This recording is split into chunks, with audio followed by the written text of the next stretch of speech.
Henrietta Alden stepped off the stagecoach into the blistering New Mexico sun of 1878 wearing a black morning dress, a dented carpetbag, and an expression that suggested she had absolutely no idea what she had gotten herself into, which was precisely the point, because she had come to the territory of New Mexico on a dare. It had started 3 weeks earlier in the drawing room of her sister-in-law Margaret's house in Boston, over a game of cards and one too many glasses of sherry. Margaret had said, with all the well-meaning cruelty that only family can manage, that Henrietta was wasting away. That a woman of 31 who had buried a husband and put aside her grief should not spend her days correcting printers' proofs and taking solitary walks along the harbor. Margaret had spread a newspaper across the card table, the pages open to an advertisement for a land auction in the New Mexico territory, where a man named Caldwell Bryce was selling off parcels of a dissolved cattle operation near a town called Dust Creek. Margaret had said, "I dare you to go. I dare you to stop hiding behind your widow's weeds and go somewhere that requires you to actually be alive." Henrietta had stared at the advertisement for a long moment, feeling the old familiar grief pressing against her ribs like a stone. Her husband Bernard had been a good man, a quiet, bookish lawyer who loved her steadily and without drama for 6 years before a fever took him in the autumn of 1875. She had mourned him honestly and completely, and somewhere in the process she had also, without quite noticing, stopped expecting anything from the future. So she had looked at her sister-in-law and said, "Fine, I will go." And here she was. Dust Creek, New Mexico territory, sat at the edge of a wide valley ringed by mesa land that turned purple and orange in the late afternoon light. It was smaller than Henrietta had expected, which was saying something because she had expected very little. There was a main street of perhaps 10 establishments, a general store, a livery, a saloon called the Painted Horse, a church that appeared to be mid-construction, a doctor's office, a telegraph station, a land office, and 2 or 3 buildings whose purpose was not immediately obvious. The street was dirt. The air smelled of dust and horse and juniper, and somewhere off to the west, a hawk was calling in long, descending spirals. There were 4 other passengers on the stage, a mining equipment salesman, a young married couple clearly overwhelmed by their own bravery, and a gray-haired land speculator named Dobbins who had talked for most of the journey about the profit to be made in cattle. Henrietta had listened politely and read when she could manage it. The stage driver, a sun-blackened man named Pell, climbed down from the box and began unloading luggage with the enthusiasm of a man who wanted to be somewhere else.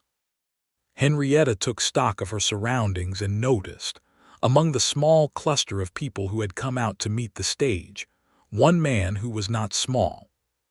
Tobias Hayes stood at the edge of the gathered crowd with his hat pushed back on his head and his arms crossed over his chest, watching the stage with the patient attention of a man accustomed to waiting for things.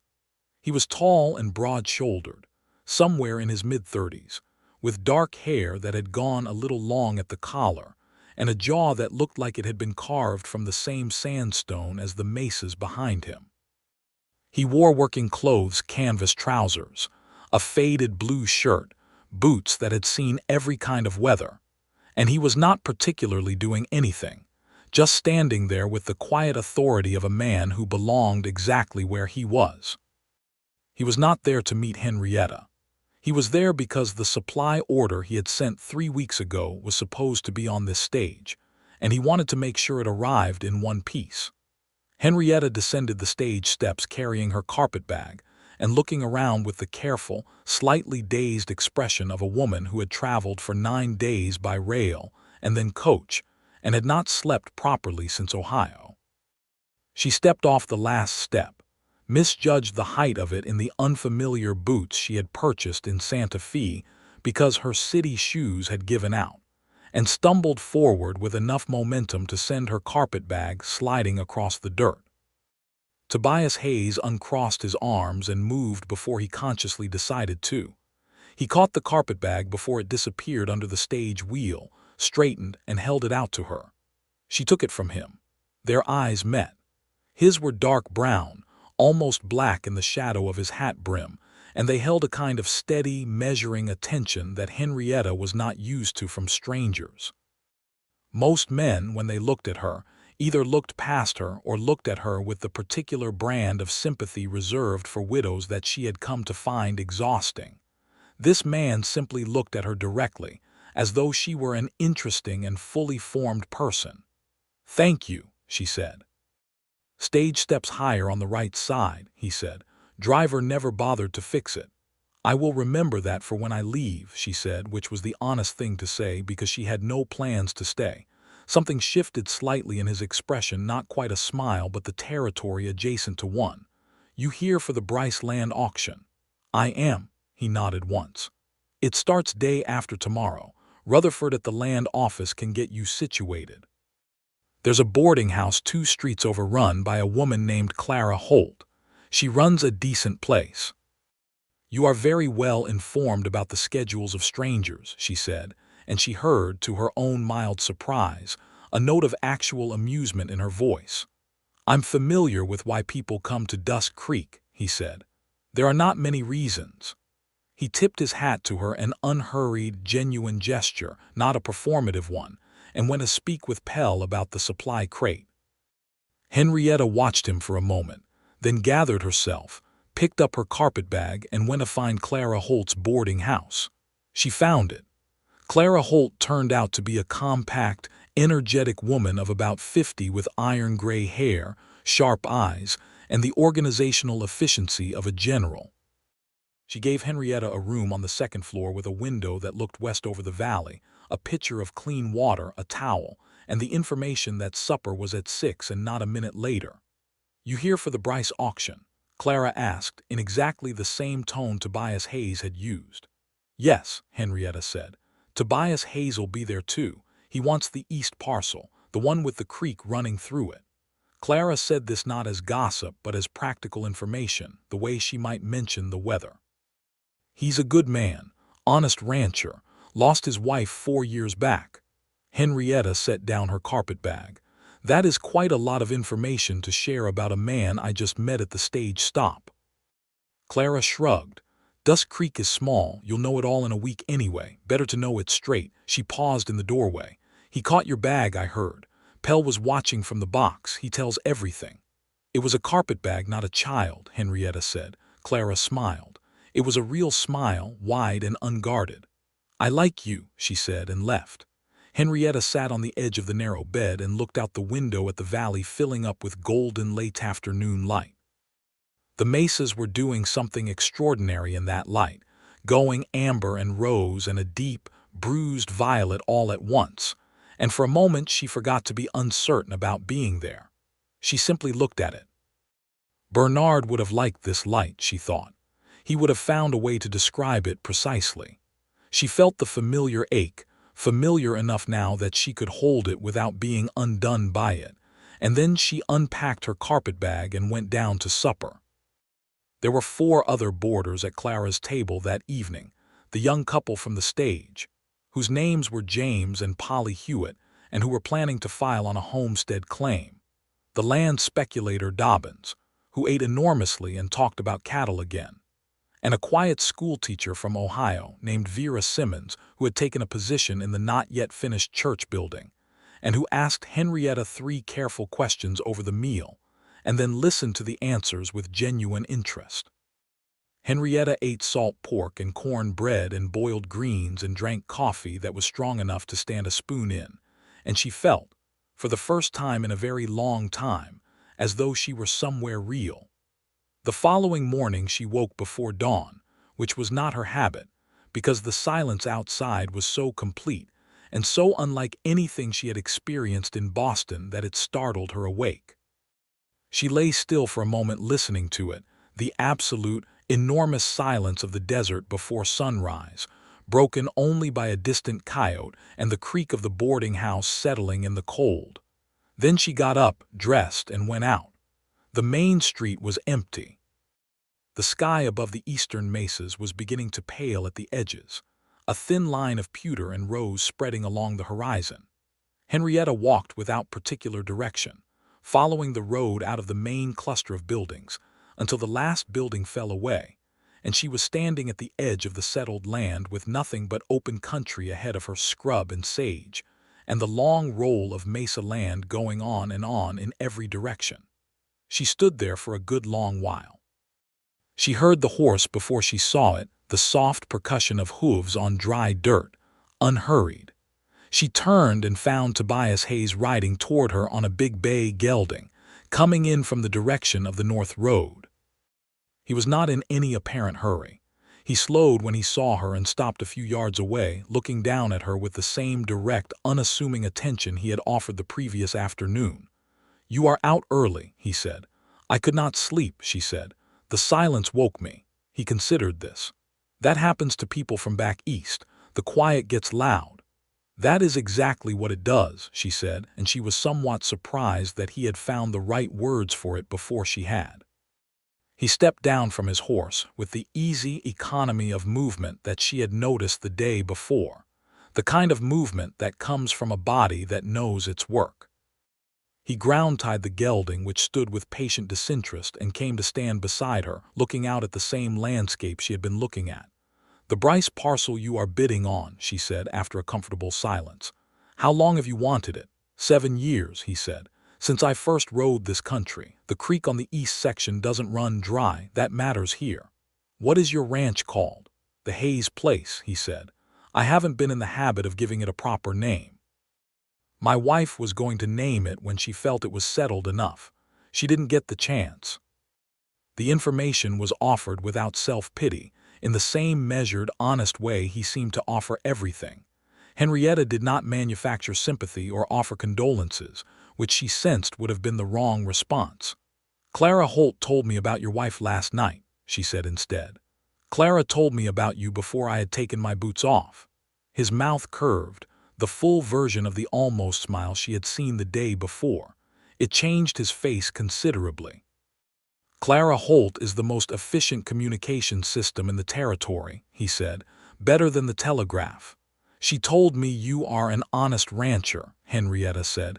"I try to be." "She told me you are a good man." He looked at her sideways. "What do you think of that assessment?" Henrietta considered the question honestly. In her experience, the men who were quickest to agree with assessments of their own virtue were invariably the ones most lacking in it.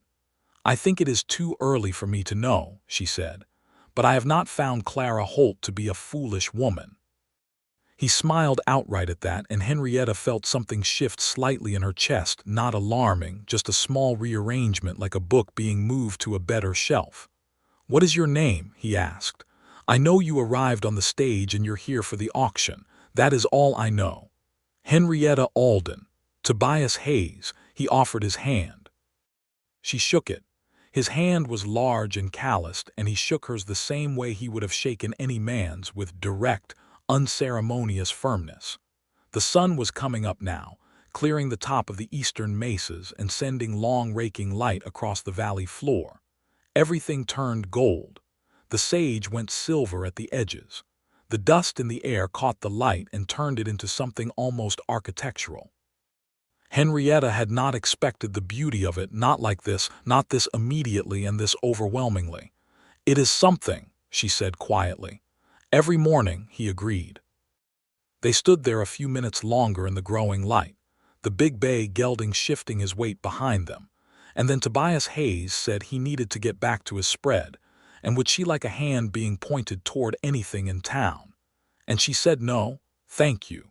She could find her way, and he mounted up and rode north at an easy lope, his shape growing smaller against the immensity of the landscape, until the road curved around a stand of juniper and he was gone.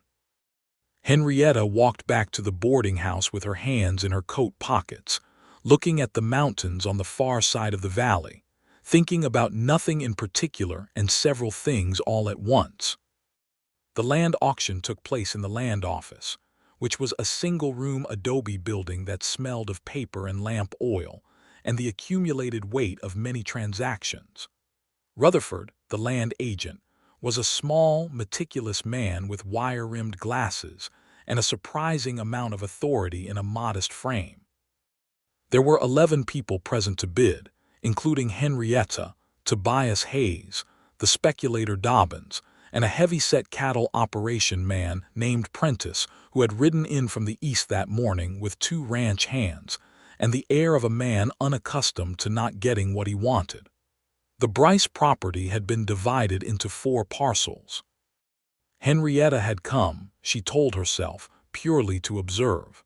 Margaret's dare had said nothing specific about purchasing land. She had come to see whether she could do it cross the country alone, stand in an unfamiliar place, be present and alive in it.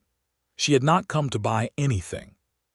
But then Rutherford described the west parcel, a section of flatter land at the edge of the valley with a ruined adobe structure on it, a well that still held good water, and a view of the western mesas that on a clear day extended 40 miles, and Henrietta felt something she had not felt in 3 years, a kind of wanting that was uncomplicated and clear and entirely hers. She bid on it. She was not, as it happened, the only one who wanted it. Dobbins bid against her twice, then shrugged and dropped out. A man she didn't know bid once and then reconsidered. Henrietta bid steadily and without drama, watching Rutherford's face and the faces of the other bidders the way she had watched card games in the parlors of Boston, reading the small signals of intention and retreat. She had grown up the daughter of a banker. She understood numbers and she understood negotiation. She got the west parcel for $340, which was more than she had budgeted and less than she had been prepared to go. She signed the papers with a hand that was only slightly unsteady. At the same time, on the other side of the room, Tobias Hayes was in a sharper contest for the east parcel. Prentice wanted it, and Prentice had deep pockets and the particular stubbornness of a man who equated spending with winning. They went back and forth 6 times. Henrietta, having finished her own transaction, watched without looking like she was watching. She saw the careful, controlled way Tobias Hayes held himself while he was bidding, not rigid, but contained, every movement deliberate. She could see him calculating, and she could see the moment when Prentice pushed the price to the edge of what was sensible and Tobias Hayes bid anyway, because the parcel with the permanent creek was worth it. He got it, by $10 over what Prentice had offered. Prentice was not gracious. He gathered his ranch hands and his bad temper and walked out, letting the door bang behind him in a way that was meant to communicate something. Tobias Hayes watched him go without particular concern, signed his own papers, and then crossed the room to where Henrietta was tucking her own deed into her carpetbag. "The west parcel," he said. "Yes," she said. "That view is the best in the valley," he said, "and the well is good. I know the man who dug it." "I bought it somewhat impulsively," she said. She was not certain why she told him that. "I came here to watch an auction, not to participate in one." "What changed your mind?" She thought about it honestly. "The ruined adobe," she said. "I could see it in Rutherford's description. Something that used to be a home. I thought someone built that once because they wanted to be here. And then the land is just here, it still is, waiting." He looked at her for a moment with that steady, careful attention. "You are going to rebuild it," he said. It was not a question. "I have no idea what I am going to do with it," she said truthfully. "I have never owned land. I live in Boston. I correct printers' proofs." "What kind of proofs?" "Books mostly, some newspapers I read for accuracy and logic." Something kindled in his expression, genuine interest, the kind that does not require prompting. "I have a library," he said. "It's only a shelf, but I call it a library. My wife brought most of the books from Ohio." The detail was offered so naturally that it did not sting, though Henrietta could see that the memory did not leave him entirely untouched. She thought about what it meant that he could say it like that simply, without shutting the door on it. "What kind of books?" she asked. "History mostly, some natural science. A volume of poetry my wife liked that I still read sometimes." He paused. "Dickens. She loved Dickens." "So do I," Henrietta said, and the surprised pleasure of the coincidence made her smile before she thought to moderate it. His answering smile was warm and unguarded, and it did something quite serious to her composure that she chose not to examine immediately. The following days took on a rhythm that Henrietta had not anticipated. She had assumed she would attend the auction, spend a day or two recovering from the journey, and then make her way back east to write Margaret a letter saying she had done the dare and survived it, and now what? Instead, she found herself going back to the West Parcel every morning, walking the land alone, measuring the ruins of the old adobe with her eyes and her steps, watching the way the light moved across the western mesas at different hours of the day. Tobias Hayes's East Parcel shared a corner marker with her West Parcel, an iron stake in the ground near a cluster of cottonwood trees along the creek bank. He came to look at his new land 3 mornings after the auction, and she was there, sitting on a fallen cottonwood branch and looking at the creek, and they talked for an hour and a half without either of them noticing the time. She learned that he had come west from Missouri at the age of 24, in 1870, because Missouri after the war was a place that had been broken in ways that were going to take a generation to mend, and he had not wanted to wait. He had built the Hayes Ranch over 8 years, starting with 50 head of cattle and a broken-down homestead claim, and adding to it steadily through honest work and good judgment. He had a foreman named Pete Galvez who had been with him from the 3rd year and 3 cowhands. He ran about 400 head of cattle now, mixed shorthorn and longhorn stock. He had married Ruth Calloway in 1873, a schoolteacher from Ohio who had come west to take a position in the next town over, 12 miles east. She had died of a fever, a different fever than Bernard's fever, a summer fever, the kind that took people fast in the summer of 1874. She had been 27. They had been married 11 months. Henrietta told him about Bernard in return, not the grief of it, which she kept as private as she always had, but the life of it. The 6 years of a quiet marriage to a bookish, steady man who had loved her without requiring her to be different from what she was. The apartment on Beacon Street. The way Bernard had left books in every room because he was always in the middle of 6 at once.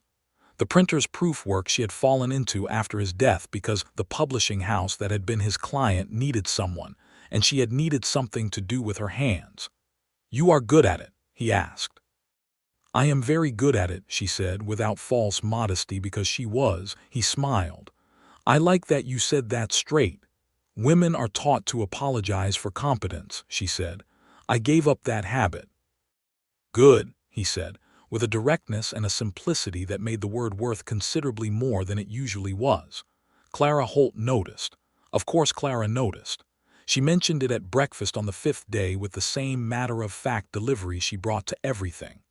Tobias Hayes was at the land office asking after the ownership record on the West Parcel, Clara said, refilling Henrietta's coffee without being asked. He wanted to make sure the deed had been properly recorded. Henrietta looked up from her eggs. "That is a neighborly thing to do." "It is not a thing a man does for a neighbor he is merely neighborly toward," Clara said precisely, and went back to the kitchen. Vera Simmons, the schoolteacher, caught Henrietta's eye from across the table and offered a small, private smile that Henrietta pretended not to see. On the 6th day, Tobias Hayes rode up to the West Parcel while she was there and asked if she wanted to see his ranch before she decided what to do with her land, on the reasoning that she might have a better sense of what was possible on hers if she saw what someone else had built from the same kind of country. It was a generous and rational offer, and Henrietta accepted it. He helped her onto the second horse, a steady-footed sorrel mare named Lucy, with the quiet, practical assistance of a man accustomed to helping people onto horses without making a production of it. Henrietta had ridden a little back east, and she was not entirely helpless, though she was clearly not the rider he was. Lucy was tolerant and smooth-gaited, and the 4-mile ride to the Hayes Ranch was one of the most purely beautiful things Henrietta had experienced in years. The valley opening up around them, the sky enormous, the mesa land painting itself in 100 gradations of red and brown and gold on every side. The Hayes Ranch was a working ranch, and it looked it. The main house was a low, substantial adobe and timber building with a wide porch running along the south face. The barn was solid and well-maintained. There were corrals and a bunkhouse and a well and a kitchen garden, and the general organization of a place that had been built carefully and tended with intention over time. It was not fancy. It was not trying to be. It had the particular kind of beauty that comes from things being exactly as they need to be. Tobias showed her through it with a plain-spoken pride that was not boastfulness, but rather the satisfaction of a man accounting honestly for his own work. He showed her the cattle on the south pasture, the creek that ran along the east boundary, the one from the Bryce parcel now connected to his existing water rights, the kitchen garden that Pete Galvez's wife Rosa maintained with remarkable productivity. Rosa Galvez came out to meet them in the kitchen garden, a small, quick woman with black hair and sharp eyes who looked at Henrietta with frank assessment, and then nodded as though she had arrived at a conclusion. "You bought the west parcel," Rosa said. "I did," Henrietta said. "Good. That land has been empty too long." Rosa handed her a tomato from the vine as though this settled the matter and went back to her garden. Pete Galvez came out of the barn to be introduced, a lean, dark-skinned man of 40, with a handlebar mustache, and the unhurried efficiency of someone who had spent decades learning how to get things done well. He shook Henrietta's hand and said without preamble that if she was planning to do anything with the old Bryce West parcel, the well needed a new rope and casing before winter, and the adobe foundation was sound but the roof was gone and she'd need to decide about that before the first hard frost. "Are you always this forthcoming?" Henrietta asked him. Pete glanced at Tobias. "He hired me to solve problems," he said. "Empty houses become bigger problems. I am simply being efficient." Tobias had the expression of a man trying not to smile at something. Henrietta stayed for a midday meal, which Rosa produced with effortless authority: beans and rice and braised beef and fresh corn tortillas and coffee. And she ate at the long table in the kitchen with Tobias and Pete and Rosa and 2 of the 3 cowhands. And the meal was loud and warm and entirely different from the quiet dinners of Beacon Street. And she found herself talking more easily than she had in years, arguing amiably with Pete about the relative merits of adobe versus timber construction. Listening to Rosa describe the particular challenges of keeping a kitchen garden alive in the desert, watching Tobias Hayes at the head of his table with his people around him, and understanding in a clear, unambiguous way that this man had built something real and good in this difficult, beautiful country. On the ride back, the sun was going low and the valley was doing the extraordinary thing again with the light. They rode side by side in a comfortable silence, and then Henrietta said, "I am going to rebuild it." "The west parcel?" "Yes. I am going to write to my bank in Boston and have funds transferred to the land office, and I am going to hire someone to rebuild the adobe, and I am going to find out whether I can live in a place like this." He looked at her. The low sun was in his eyes and he squinted against it, his profile clean against the orange sky. "What changed your mind?" "I think," she said slowly, working it out as she spoke, "that I have been very careful for a very long time. I have been careful with my grief and careful with my life and careful not to want things that might not happen. And I am finding now that I am here that I am very tired of being careful." He was quiet for a moment. When he spoke, his voice was lower than usual, as though he were saying something he had not said recently. "I know that feeling." "I thought you might," she said. They rode the rest of the way back in a silence that was different from the earlier one, not empty but full, charged with a new understanding that neither of them yet had words for or needed to have words for. He helped her dismount at the boarding house and held Lucy's reins while she found her footing, and for just a moment, standing that close, she looked up at him and found that he was already looking at her with an expression that was careful and warm and slightly unguarded in a way she had not seen on him before. "Thank you for showing me your ranch," she said. "Thank you for coming," he said. "It was good to have someone see it who would look at it the right way." She thought about that as she went inside. She thought about it for a long time. 2 days later, something happened that reshaped the following weeks considerably. Henrietta was at the land office, speaking with Rutherford about the proper process for filing a construction record on her parcel, when the door opened and Caldwell Bryce walked in. Bryce was the man who had sold the parcels, the original owner of the dissolved cattle operation, and he had a problem. The dissolution of his operation had been adjudicated in Santa Fe, and one of the adjudications now appeared to have been improperly filed.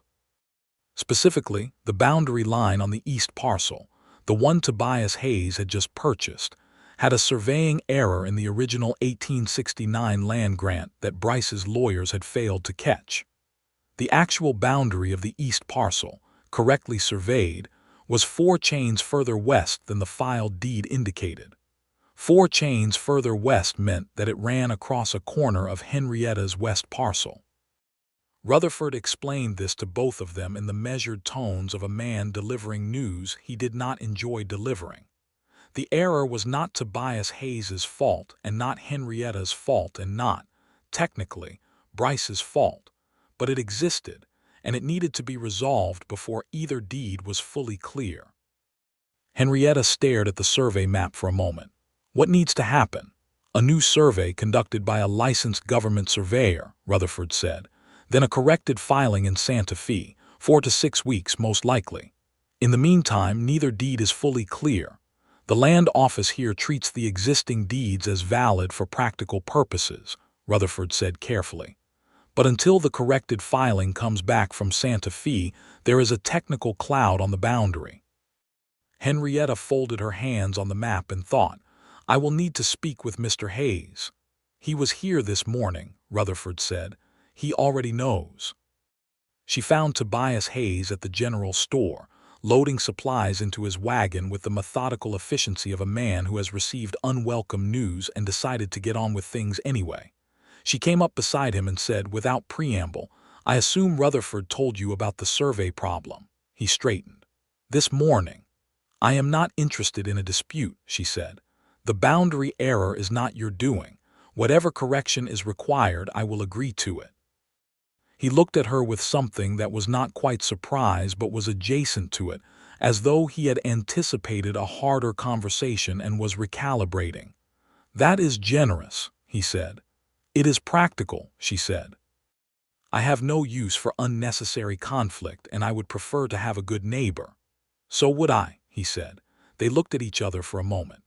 Around them, the general store's small activity continued, someone weighing flour, someone else arguing with the storekeeper about the price of nails, and Henrietta was aware of all of it at the edges and aware of nothing but him at the center.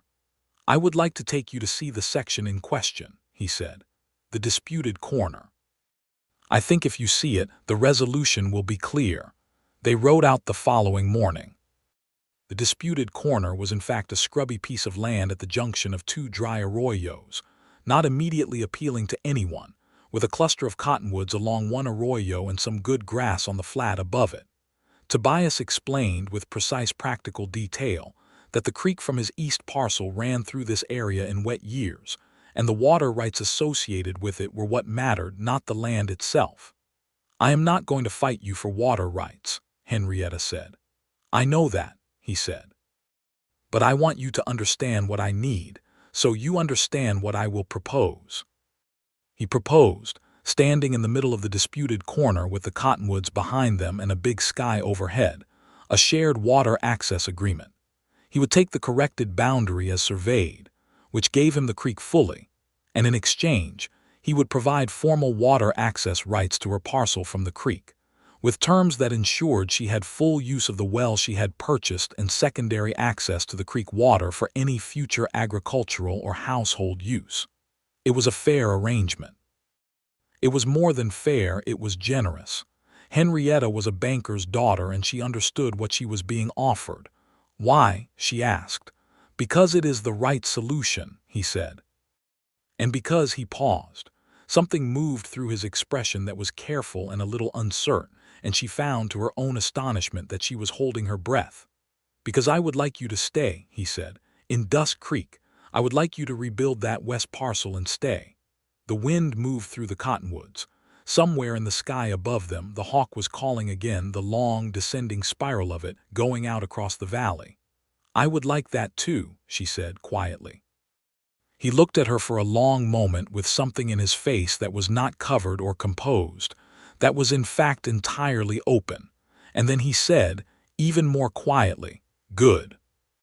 They rode back in the warm, late morning light with a different understanding between them, something acknowledged that had been growing since the stage stop, since the early morning at the edge of the town, since the meal at his table.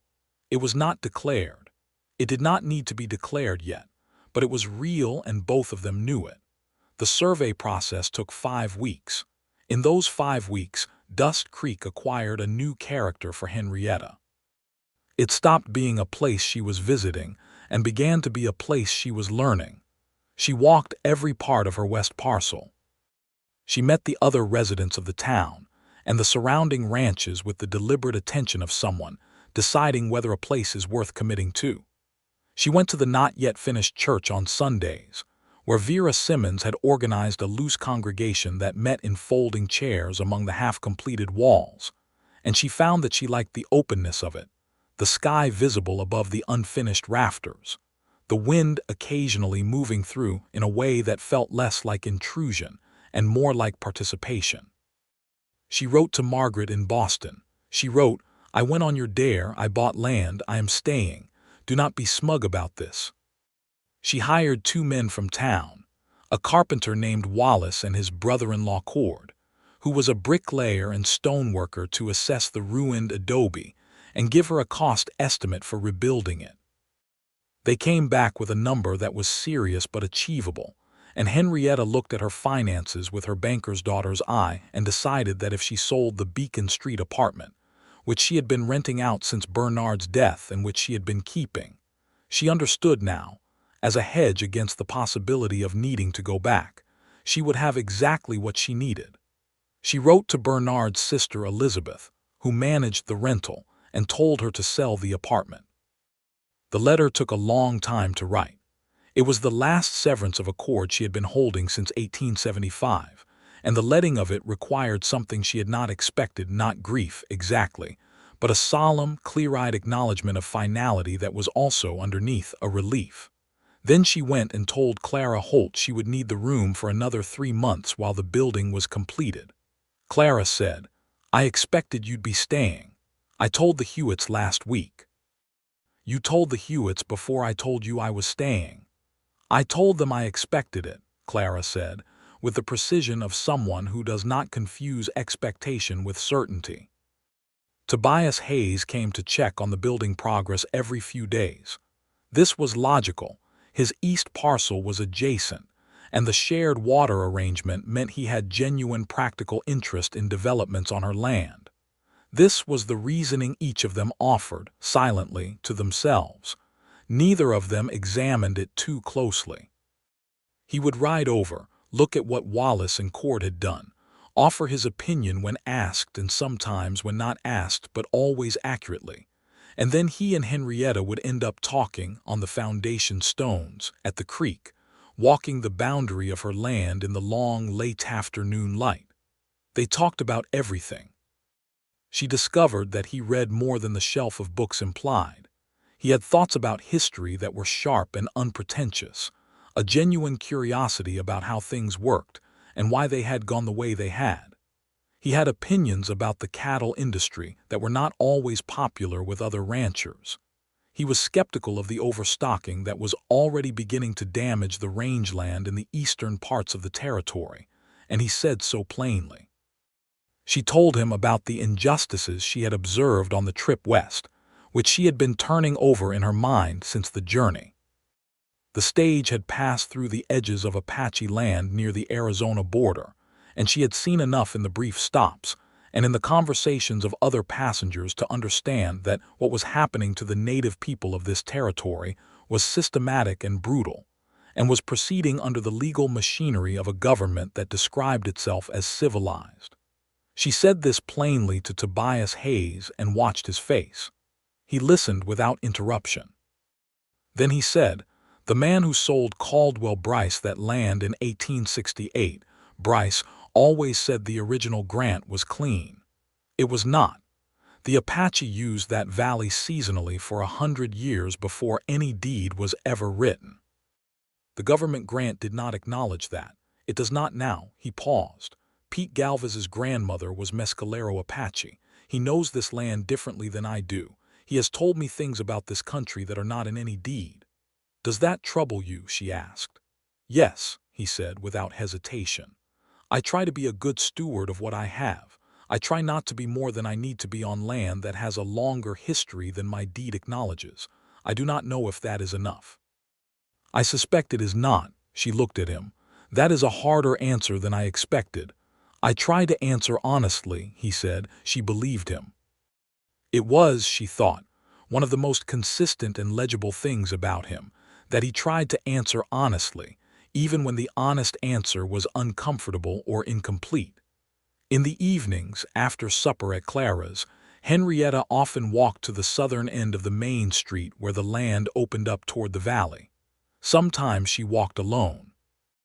On 3 occasions in those 5 weeks, she did not walk alone. Tobias Hayes had, without quite making a formal arrangement of it, developed a habit of riding in from his ranch in the late evenings, ostensibly to check something or deliver something at the general store, and he would find her on the southern road and they would walk together in the dark, which was soft and enormous and full of stars in a way that the Boston sky never was. On the third of these evenings they had been walking for some time in the direction of her parcel when he stopped, and she stopped, and they stood in the dark with the Milky Way blazing above them and the valley spread out in silver and shadow below, and he said, "Henrietta," just her name in that low, careful voice. She turned to face him. "I want to say something," he said, "and I want to say it plainly because I think you prefer plainness." "I do," she said. "I have been not myself," he said, carefully working for the right words. "Since Ruth died, I have been present and working and managing, and I have been good enough at the outside of things. But something in me has been," he paused, "dim," he said finally, "as though a lamp were burning low, and since you stepped off that stage and lost your carpetbag, I have been finding, very much to my own surprise, that the lamp is not as low as I thought." The stars overhead were extraordinary. Henrietta could feel the desert cold beginning at her back and the warmth of him close to her in the dark. "I have been careful for a long time," she said. "I told you that. I have been very careful and very managed, and I have kept things at a certain distance because distance is safe." She heard her own voice, quiet and honest in the dark. "I am standing next to you in the middle of the New Mexico territory at 11 o'clock at night, and I do not feel like being careful at the moment." He reached out and took her hand. It was a simple thing. His hand around hers, warm and certain in the cold night air. She looked down at their joined hands, then up at his face, which was all shadow and starlight, and it was the most clearly she had seen anything in a long time. They stood like that for a while. Eventually he walked her back to the boarding house, and at the door he said good night with a gravity and a warmth that was not a good night at all, and she went upstairs and did not sleep for some time. The survey came back from Santa Fe 3 weeks later. The boundary was corrected. The deeds were filed clean. The water agreement was recorded at the land office in the same session. Rutherford handled all of it with his customary meticulous efficiency and said, as they were leaving, "It is good to have that settled." He meant the survey. He meant, possibly, other things as well. The adobe was taking shape. Wallace and Cord had rebuilt the foundation and 3 walls and were working on the 4th. The roof would be next. A proper timber and adobe roof, Cord said, would last 50 years if she maintained it. Henrietta went to the parcel every morning now with the focused attention of someone who is building something, standing in the roofless walls watching the sky above and imagining the finished room, choosing details with care. A deep front porch, windows facing west for the sunset, a kitchen garden on the south side where the light would be right. Rosa Galvez came to look at it one afternoon, unannounced, and spent an hour telling Henrietta precisely what needed to be done with the kitchen garden. Henrietta took notes. She had begun to understand that Rosa Galvez's advice was not given lightly and should be followed. She also understood, in the way one understands things that are demonstrated rather than said, that Rosa and Pete had decided she was staying and had decided they approved of why she was staying, and that this mattered to them because Tobias Hayes mattered to them. Pete had worked for him for 5 years. Rosa had watched him carry his grief alone for 4 years. They were not indifferent to his happiness. Tobias asked her to dinner at the ranch on a Saturday evening in October, when the adobe was 3 weeks from completion, and the first real cold of autumn was coming down from the mountains. It was the first time he had asked specifically, with the deliberate intention of a dinner rather than the gathered-through proximity meals she had had there before.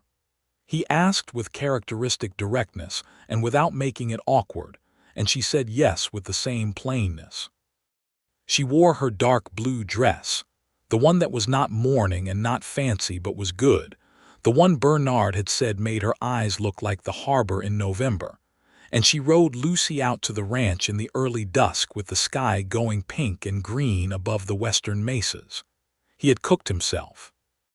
Not an elaborate production beef, and roasted root vegetables and fresh bread, and a tin of peaches from the store that Rosa had set out with the particular quiet emphasis of a woman making a point. But it was careful and good and set at the small table in the front room rather than the big kitchen table, which meant something. There was a lamp on the table and the shelf of books behind him and the fire he had lit in the corner fireplace, and Henrietta looked around the room and felt, with a sharp and entirely unexpected clarity, that she could see herself here. Not as a visitor and not as a neighbor and not in any careful, managed way, but actually here, in this life, in this house, in this country. They talked through the meal and beyond it, the way they always talked, moving easily between things that mattered and things that were simply interesting. And at some point they were sitting close together on the front porch in the cold with the stars doing their usual extraordinary New Mexico performance, and Tobias said, without looking at her, "I would like to ask you something." "Ask," she said. "If I asked you to marry me," he said carefully, "I want to be clear about what I am asking. I am asking you to stay. Not because you have the West parcel now and it makes practical sense, and not because I am lonely, though I have been. I am asking because you are," he paused with the familiar attention to finding the right words. "You are the most wholly yourself person I have met in a very long time," he said. "You came to this territory on a dare, which is an absurd reason, and it turns out the dare had better sense than the person who offered it. You said what you thought at the land auction and you were right. You stood at the boundary of your land and made a fair arrangement without being asked. You look at this country the way it deserves to be looked at. And every morning I have looked at my ranch and thought that I would like you to be looking at it with me." Henrietta was quiet for a moment. The stars burned. The coyotes were calling in the middle distance, their voices rising and falling over the dark land. "I came here on a dare," she said, "and I am very glad I did. I am glad whoever dared me had the audacity to suggest it and the faith that I might actually do it." She turned to look at him. "And I am very glad that you were the person who met the stage." He turned to look at her at the same moment, and in the dark and the cold she could see his expression with perfect clarity. "Yes," she said. "I haven't asked yet," he said. "You asked," she said. "You said if I asked, that is an ask." He laughed, a real, full laugh, unself-conscious and warm, and she discovered that the sound of it was one of her favorite sounds in the world. "Henrietta Alden," he said, "will you marry me?" "Yes," she said again, "I will." He took both her hands and held them, and they sat on the porch in the cold and the dark with the stars blazing above the mesas and the coyotes singing in the valley, and it was not a careful thing at all, and it was exactly right.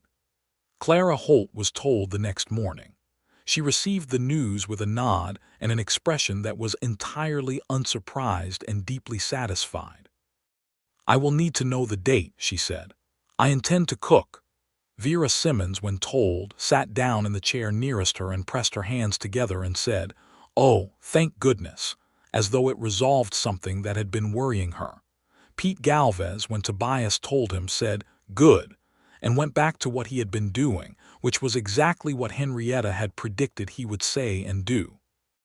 Rosa Galvez, when told, took Henrietta by both hands and said, in rapid, warm Spanish, several things that Henrietta only partially understood but whose meaning was entirely clear, and then she said in English, "You will learn the garden. I will teach you. Everything you need to grow in this country, I know it."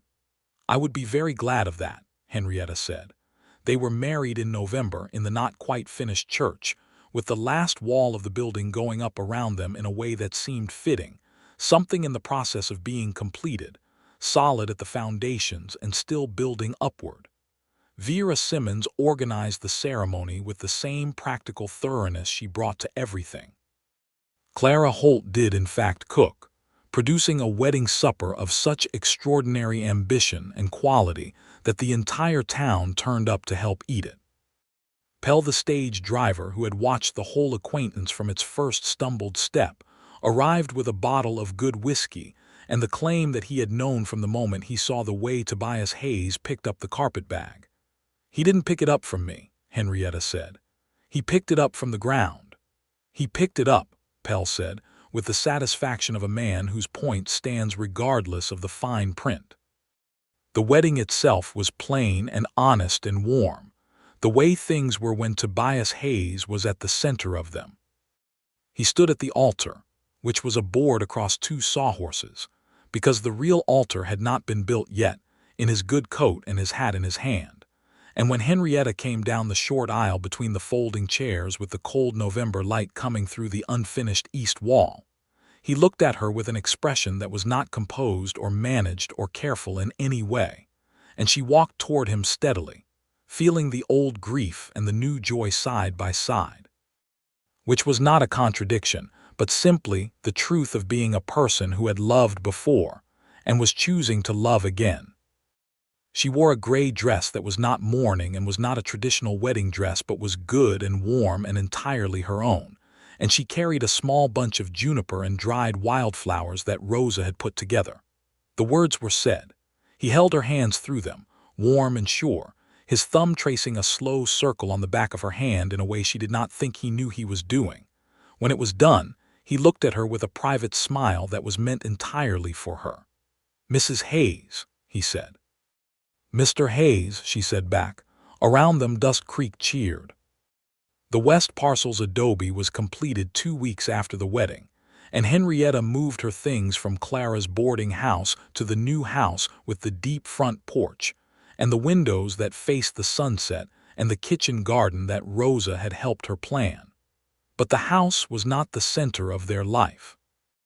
They had already decided, in the plain, practical way that suited them both, that the Hayes Ranch house was home, and the West Parcel adobe would be used as a guest house, a reading room, a place where Henrietta could do her proofreading work in the mornings with the view of the western mesas that she had fallen in love with before she fell in love with the man.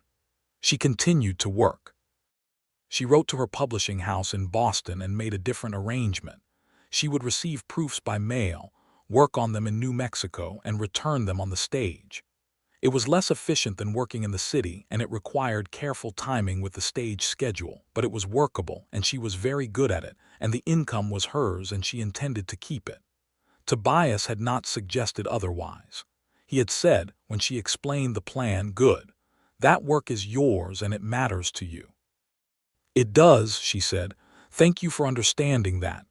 I married you," he said, "not a version of you that left herself behind to come here. She had to take a moment with that one." The first winter at the Hayes Ranch was hard and beautiful in equal measure. The cold came down from the mountains in early December with serious intent, and running a ranch in the territory in winter meant long days and physical labor, and the constant vigilant attention to the welfare of animals and water sources and fencing. Henrietta was not idle through it. She was not a rancher. She made no claim to expertise she did not have, but she was competent, and she was stubborn, and she learned things with the focused application she brought to everything. She learned to read the weather coming off the mesas. She learned which cattle needed watching and why. She learned the landscape in its winter version, gray and vast and severe, with a beauty that was nothing like the summer and no less real. She and Tobias moved through the days side by side in the way that long married people do, and she had thought that comfort would feel like settling, and instead it felt like arriving. It felt like being in a place she was supposed to be, which was so different from the careful, managed life of Beacon Street that she sometimes stopped in the middle of a morning and simply registered the difference. In February, she told him she was expecting their first child. He was in the barn, checking on a cow that had been off her feed for 2 days, and Henrietta had come out in her coat in the cold morning to tell him, because she did not want to wait. He straightened from where he was crouching by the cow and looked at her across the barn in the gray morning light, and his face did something she had never seen it do before. Something opened up in it, wide and undisguised and so full of feeling that she felt her own eyes fill. He crossed the barn to her in 3 strides and put his arms around her and held her in the cold and the animal smell of the barn and said nothing for a long moment, just held her, and then he said against her hair, "Thank you." "I did not do it alone," she said. "Thank you for coming here," he said. "Thank you for the dare and the stage and all of it." She laughed, pressed against his chest in the barn in February. "You should thank Margaret," she said. "She is the one who said I was wasting away." "I intend to write her a letter," he said. "Sincerely." "She will be insufferable about it," Henrietta said. "She will have earned it," he said. The pregnancy was healthy, and the spring was extraordinary, the territory greening up improbably after the winter. Wildflowers coming up along every arroyo and in every crease of the mesa land, the creek running high with snowmelt. Henrietta walked her land every morning through the expanding weeks, sometimes with Tobias and sometimes alone, feeling the geography of the place working itself into her body, the way a place does when you stay long enough and pay enough attention. She received a letter from Margaret in March. It was 3 pages long and contained exactly what Henrietta had predicted: delight, self-congratulation, pointed satisfaction at being right, genuine warmth, and a postscript that said, in Margaret's angular handwriting, "I always knew you were braver than you knew. I just needed you to find out."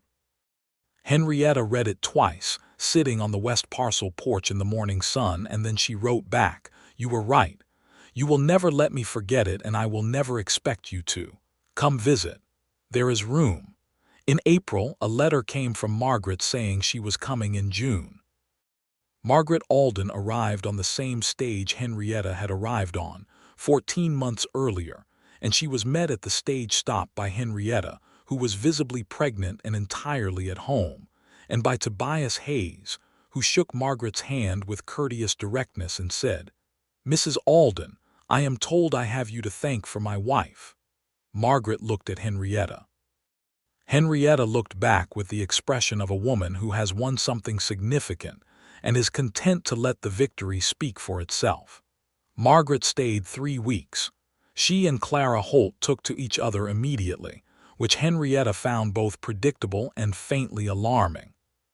She and Rosa Galvez had a long afternoon in the kitchen garden that produced, among other things, a detailed plan for expanding the herb section and a firm friendship that would sustain an enthusiastic correspondence for the next decade. She walked Henrietta's west parcel and stood on the porch and looked at the western mesas in the evening light and said nothing for a full minute, which was unusual for Margaret. Then she said, "I understand." "Good," Henrietta said. "I am very glad I dared you," Margaret said. "I know you are," Henrietta said. "You may say so once more, and then we will consider the matter settled." "I am very glad I dared you," Margaret said again and smiled, and that was the end of it. On the last evening of Margaret's visit, the 4 of them, Tobias, Henrietta, Margaret, and Clara Holt, who had invited herself on the grounds that she was not going to miss the occasion, sat on the Hayes Ranch porch as the sun went down, and the mesas did the extraordinary thing, and the stars began to come out. And Tobias poured whiskey for everyone, and Henrietta held her glass and looked out at the country she had chosen on a dare. and had found to be the truest thing she had ever stumbled into. And she felt a satisfaction so deep and so uncomplicated that it was almost dizzying. "You should come back," Tobias said to Margaret. After the baby," Margaret said. "I would appreciate it," Tobias said, simply and without embarrassment. Margaret looked at him. She had been assessing him carefully and discreetly for 3 weeks, which Henrietta had observed and which Tobias had observed, and neither of them had mentioned. "You are exactly what Clara's letter said you were," Margaret said. "What did Clara's letter say?" Tobias asked, looking at Clara. "I wrote several things," Clara said serenely, and refilled her own glass. "The baby was born in July of 1879, in the Hayes Ranch house, with the doctor from town and Rosa Galvez both in attendance, and Pete Galvez, and 2 ranch hands waiting in the barn with studied nonchalance, because nobody had told them to stay there, but nobody had had to. It was a boy. They named him James Bernard Hayes James for no family reason, but because Tobias liked the steadiness of it, and Bernard for the man Henrietta had loved and lost, and who had been good enough and kind enough that naming her son for him was a way of saying thank you to the past, rather than a way of carrying it forward as a weight. Tobias held his son in the yellow lamplight of the bedroom, with the maces visible through the open window, a dark shape against the night sky, and Henrietta watched him and felt the full, extraordinary weight of her life as it now was. All of it. The grief and the dare and the stumble on the stage step, and the morning light and the boundary dispute, and the porch conversation under the stars, and this particular room with this particular man and this particular child. And she thought, with a clarity that was almost laughing, that Margaret had been entirely right, and she would say so exactly once. James Bernard Hayes was a healthy, loud, opinionated child from the first hour of his life, which pleased everyone and surprised no one. Pete and Rosa Galvez came to see him the following morning, Pete with his hat in his hands and an expression of dignified emotion, Rosa with a meal she had prepared, and a small woven blanket she had made over the previous weeks without telling anyone. She put the blanket around the baby with the practical tenderness of a woman who has made many things with her hands, and said, in Spanish first and then in English, "Welcome to this country." The years that followed had the particular quality of a life that has found its proper shape. There were hard seasons and good ones. The winter of 1880 was brutal, and they lost 20 head of cattle, and the creek ran dangerously low in the drought of 1881, and Tobias spent 30 consecutive days working to shore up the water rights in the herd, coming in at dark exhausted, and eating without much conversation, and sleeping the deep sleep of a man whose body has been entirely used. Henrietta, who had learned to read the ranch as well as she read proofs, helped where she could and managed the household and the proofreading income and the kitchen garden with competent steadiness, and did not require him to perform wellness that he did not have. On the worst night of the drought, when the water situation was genuinely uncertain, she made coffee and sat with him at the kitchen table in the lamplit quiet, and they talked through the problem together, practically and without drama, until they had a plan, and then they went to bed. She thought, going to sleep, that this was what a good life was, not the absence of difficulty, but the presence of a person who would sit at the table with you in the dark and work through it. The drought broke in August of 1881 with a series of thunderstorms that came in from the south like something orchestrated, massive, dramatic, filling the arroyos and the creek and the well and washing the valley clean. Henrietta stood on the west parcel porch in the rain without a coat, which was impractical and completely intentional, and lifted her face to it. Tobias came and stood beside her, also without a coat, and they stood in the rain together watching the desert take the water in, and he said, "Next year will be good." "Yes," she said, "it will." In the autumn of 1881 she found she was expecting again. She told him on the west parcel porch, in the morning, with James, now 2 years old, sitting on the porch step pulling at a bootlace with the total absorption of a child, who has found the only thing in the world that matters. Tobias's face did the same thing it had done in the barn 2 years before that wide opening, and he picked James up from the step, which startled James into a brief complaint, and held the boy on his arm and put his other arm around Henrietta and stood there in the October morning between his son and his wife with the mesas turning gold and amber in the distance. "Two," he said. "We are efficient," she said. He laughed. Their second child was born in May of 1882. Another boy. They named him William Tobias Hayes, William for Tobias's father who had died in the war, which Tobias had carried quietly for 12 years, and which naming his son William settled, in some small but real way. William was quieter than James and more watchful and had, from infancy, a disconcerting habit of staring at you with an expression of calm assessment that looked remarkably like his father. James, at 3, received his brother with the philosophical resignation of a firstborn who has understood, on some basic level, that this is simply how things go. The Hayes ranch grew in those years. Tobias added a south pasture. He bought out the old Donner homestead on the western boundary when old Donner's son moved back east, which gave him water access and better winter grazing. Henrietta's proofreading business had grown too. The publishing house in Boston had given her a dedicated arrangement, and she had taken on 2 smaller clients herself, a natural history journal out of New York and a women's newspaper out of San Francisco that was doing the kind of work she found genuinely important. She did this work in the West Parcel adobe every morning, where the light was right and the view of the mesas was precisely as she had imagined it on the afternoon she bought the land. Vera Simmons finished the church and began the school, which was a separate building at the north end of town, and Dusk Creek grew slowly and steadily, acquiring a real hotel and a second general store and a doctor who stayed rather than passing through. The community had a particular character, rough in some ways and tender in others, shaped by the shared experience of building something in a difficult country. Henrietta involved herself in the school. She taught reading twice a week in the early years, when Vera was the only teacher and there were more children than one person could manage, and she donated books from her proofreading income, and she sat on the school board when one was formed, and argued with precision and stubbornness for the inclusion of children who were being informally excluded, which was sometimes a difficult argument and never one she was willing not to make. Tobias, when she came home from a particularly contentious school board meeting and reported the conversation, said, "You won." "The vote was 4-3, she said. "That is a win," he said. "It should have been 7-0, she said. "Yes," he said. "But 4-3 matters." "It does," she said. "You are right." She sat down across from him at the kitchen table. "I am sorry I am late for supper." "The boys ate," he said. "I kept yours warm." "Thank you." He set the plate in front of her and sat across from her, and they ate together in the lamplit kitchen, while James could be heard in the next room doing something with a tin can that was producing an inadvisable amount of noise.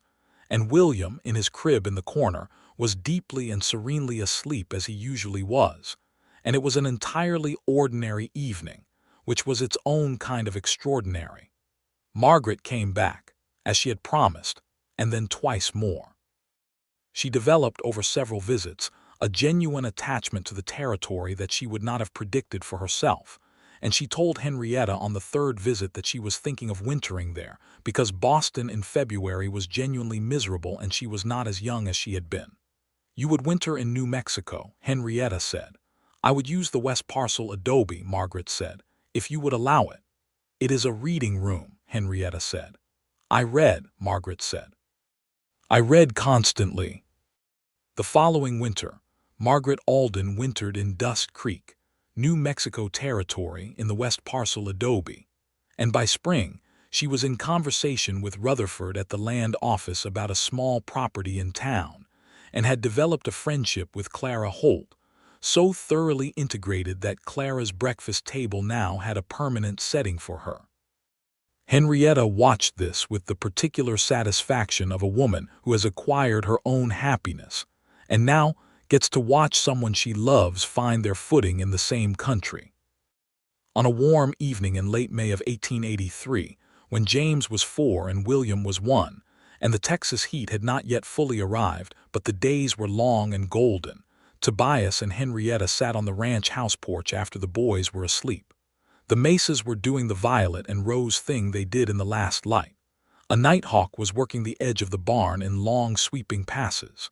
The first stars were coming out above the eastern ridge. Tobias had a glass of whiskey. Henrietta had her coffee. She had her feet up on the porch rail in a way that was entirely comfortable and would have been considered ungracious in Boston, and she did not care at all. "Are you happy?" he asked. He asked this sometimes, not anxiously, but with the direct, honest interest of a man who believes the question is worth asking and who wants an honest answer. Henrietta thought about the question with the seriousness it deserved. She thought about a drawing room in Boston and a game of cards and a dare that had seemed absurd. She thought about 9 days of travel and a dented carpetbag and a stage step that was higher on the right side.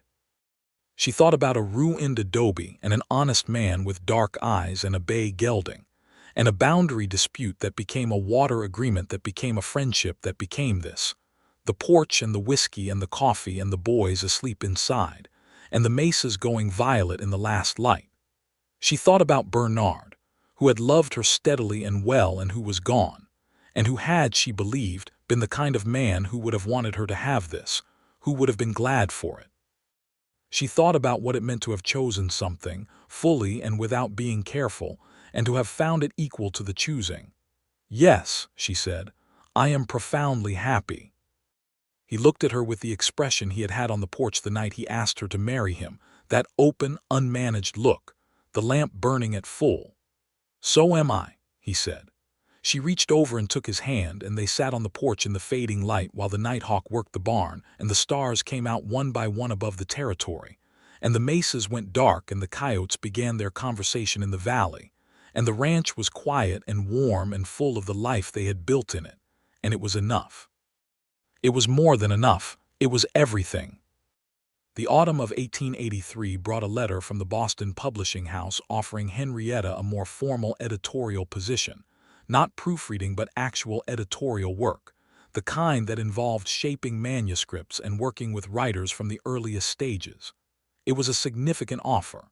She read the letter 3 times, sitting at the west parcel porch table, and then brought it to Tobias. He read it carefully. "Can you do this work from here?" he asked. "They want me in Boston 2 weeks per year," she said, "for meetings, otherwise by post." 2 weeks per year is manageable," he said. "It would mean you managing the boys alone for those 2 weeks," she said. "Pete will help," he said. "Rosa will keep us from being completely feral." He looked at her. "This is important work." "Yes," she said, "I believe it is." "Then you should do it," he said, "without qualification and without performance. Simply." She wrote back to Boston accepting the position on the terms she required, which were clear and non-negotiable, and the publishing house accepted them because she was very good and they knew it. She made her first trip to Boston in January of 1884, on the eastbound stage with her carpetbag. A different, sturdier carpetbag than the dented one she had arrived with, though she had kept the old one in the closet of the west parcel adobe, for reasons she did not need to explain to anyone. Tobias met the returning stage in February, standing at the edge of the gathered crowd with his hat pushed back on his head and his arms crossed over his chest, the same way he had stood the first time she arrived, except that he was not waiting for a supply crate. He was waiting for her. She came down the stage steps, the right step, the high one. She knew it now and walked straight to him, and he put his arms around her right there in the main street of Dusk Creek, with Pell watching from the box and Clara Holt watching from the boarding house porch and James trying to wriggle free of Rosa's hand to get closer. "Welcome home," he said, into her hair. "Home," she said, and felt the word settle into her exactly where it belonged. She knelt down to James, who arrived at a run the moment Rosa released him, and held him and smelled his hair and listened to his rapid, grammatically experimental account of everything that had happened in the 2 weeks she had been gone, which involved a great deal about a particular horse and something about Pete's mustache, and an incident with a chicken that she would need to ask Tobias about later. William, carried by Pete, looked at her from Pete's arm with the same calm assessment he always had, and when she reached for him, he came to her readily and put his face against her neck, and that was William's version of telling her he had missed her. Tobias collected the bags from the stage. She stood in the main street of Dust Creek, New Mexico territory, with her younger son on her hip and her older son talking without pause beside her, and she looked at her husband sorting luggage with Pete in the late afternoon light, and she looked at the mesas going amber and rose over the valley, and she looked at the town that had been a foreign country 14 months ago and was now as fully hers as any place she had ever been. Clara Holt came down from the boarding house porch and said, "Supper is in an hour. I made enough for everyone." "Of course you did," Henrietta said. "There is a letter for you from your sister-in-law," Clara said. "I put it on the hall table." "Thank you, Clara. She asks if she can come back in March," Clara said. "I have already assumed she will." "She will," Henrietta agreed. Tobias came up beside her, and James transferred immediately to his father's side, resuming the account of the chicken incident now directed at a new audience. Tobias listened with patient attention, looking down at his son, and then looked up at Henrietta, and the look was the whole long conversation of the past year and a half, all of it condensed into a single warm, certain exchange. She leaned into him as they walked to the wagon, just slightly, just the pressure of her shoulder against his arm, and he settled his hand at her waist, a comfortable and habitual gesture, and they walked together in the last of the afternoon light toward the wagon and the road home, the boys' voices going ahead of them, the mesas enormous and beautiful at their backs. The West Parcel adobe stood solid and well built at the edge of her property, catching the last sun. The ranch house waited 4 miles north, warm and real, built over 8 years by a man who had come west from Missouri looking for something worth building and had found it. And then found, entirely by the intervention of a dare and a stumble and a morning's conversation at the edge of a desert town, the person he had not known he was also looking for. Henrietta had come to the territory of New Mexico on a dare from a drawing room in Boston, wearing morning clothes and carrying a dented carpetbag and expecting nothing, or very little, or nothing she was prepared to name. She had found the best thing. She had found what happens when you stop being careful and go somewhere that requires you to actually be alive.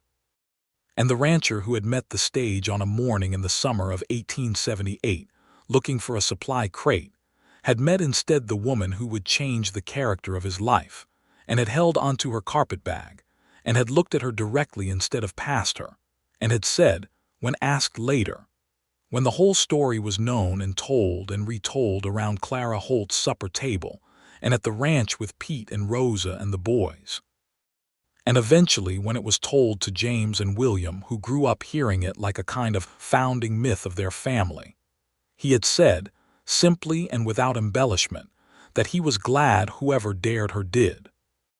And that was the truth, plain and whole and more than sufficient, that a dare had done what dares are occasionally capable of doing when the right person takes them up, which is to break open a carefully managed life and let the good light in.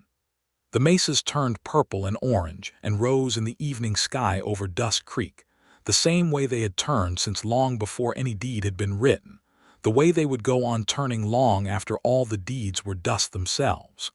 The coyotes called in the valley. The stars came out one by one above the territory. At the Hayes Ranch, supper was on the table, and everyone who belonged there was there.